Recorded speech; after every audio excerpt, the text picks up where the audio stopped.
Selamat sejahtera saya ucapkan kepada semua rakyat Malaysia. Nama saya Tan Susing, berumur 12 tahun. Saya menuntut ilmu di SJKC Cenderam Perak. Hari ini saya ingin berkongsi sebuah buku cerita yang bertajuk Si Tanggang. Hasil nukilan Syamal Haji Alwin, terbitan Shedid Hall Crescent, Sendirian Berhad di Shah Alam. Cerita ini disampaikan dalam bahasa Melayu. Ada peribahasa, kais pagi makan pagi, kais petang makan petang. Kata Masmur, berputus asa. Kata ganda, sayup-sayup. Ayam Masmur campuran, dia bingkas bangun dan segera berkayu untuk melarikan diri.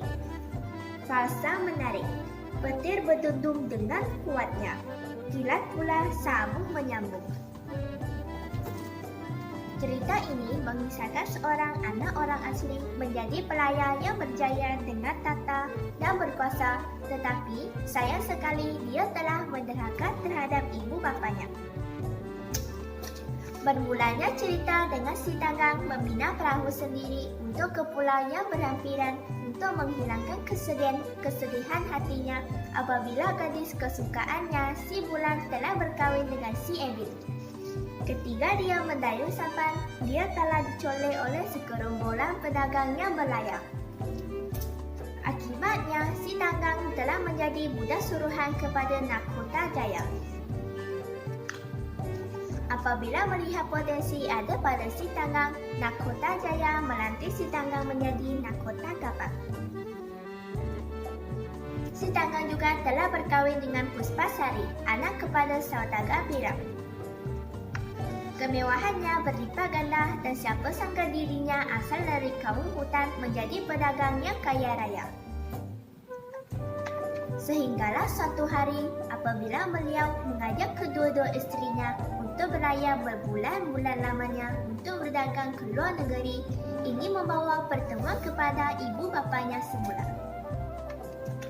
Si Tanggang malu melihat ibu bapanya yang sudah tua dan bungkuk dengan berpakaian orang hutan dan kelihatan tidak terurus itu. Si Tanggang tetap tidak mengaku ibu bapanya itu. Air mata ibunya jatuh bercucuran mengenang sikap anaknya kini sudah berubah.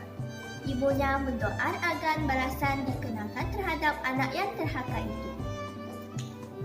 Si Tanggang dan semua isi kapalnya bertukar menjadi batu besar. Cerita rakyat ini disampaikan turun-temurun sejak berdekad-dekad lalu kerana latar belakangnya yang bersesuaian penduduk Nusantara.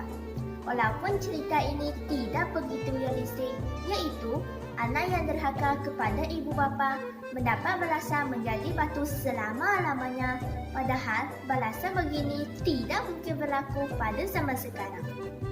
Tetapi ada perjalanan cerita dan gaya penulisan orang ketiga telah membuka ruangan imajinasi untuk dikongsi dan dibincang dengan pembaca-pembaca. Melalui bahasa dalam buku cerita ini, timbullah suasana kehidupan orang asli yang begitu dekat dengan hutan dan semula jadi dalam fikiran pembaca. Tambahan pula, cerita ini mempunyai ilustrasi yang menarik, beremosi dan berwarna-warni. Dengan ada bahasa yang indah dan ilustrasi yang hebat, pembaca seolah-olah berada dalam suasana kehidupan orang asli pada zaman dahulu. Hal ini juga membolehkan pembaca memahami budaya kehidupan orang asli dan orang Melayu pada zaman dahulu. Cerita ini juga mempunyai mesej tersendiri untuk diambil iktibarnya. Ibu dan bapa merupakan manusia mulia yang melahir dan membesarkan kita. Ketika kita kecil, kita dipelihara dan disayangi bagai menantang yang minyak yang penuh oleh mereka. Cinta mereka kepada kita menyalang sepanjang masa, tidak kira di puncak siang ataupun di hujung malam. Sebagai anak, nyalakan cinta itu agar tidak dipadam ataupun ditegali masa.